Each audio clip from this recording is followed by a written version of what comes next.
Depuis un an, les automobilistes parisiens doivent désormais rouler à 30 km/h. Une limitation de vitesse qui avait pour objectif de protéger la population. Alors quel bilan sur la sécurité et sur les nuisances? La réponse avec Inès Mangiardi et Olivier Badin.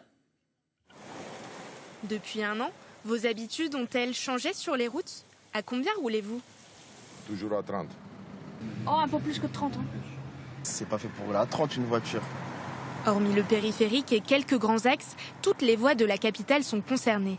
L'une des raisons avancées par la mairie de Paris, plus de sécurité, notamment pour les cyclistes.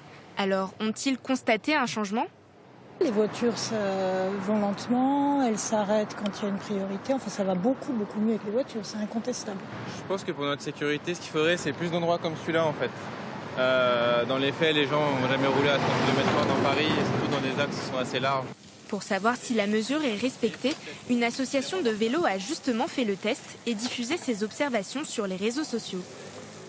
81 km/h pour notre motard. Pour le porte-parole de l'association, l'idée des 30 km/h est prometteuse. Oui, on est satisfait parce que le 30 km/h, c'est très important et c'est la garantie qu'on puisse rouler en sécurité.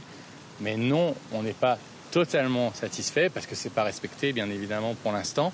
Et ça passe par des contrôles. Baisser la vitesse avait aussi pour but de diminuer la pollution sonore.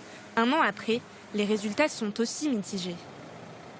L'abaissement de 50 à 30 km/h devrait s'accompagner d'une baisse de 3 décibels. Mais en fait, dans la pratique, à Paris, on est rarement dans ces conditions-là. Néanmoins, sur quelques sections, quelques tronçons, comme notamment les quais rive gauche, on a une station au niveau du quai Anatole France. Là, on observe quand même des diminutions non négligeables.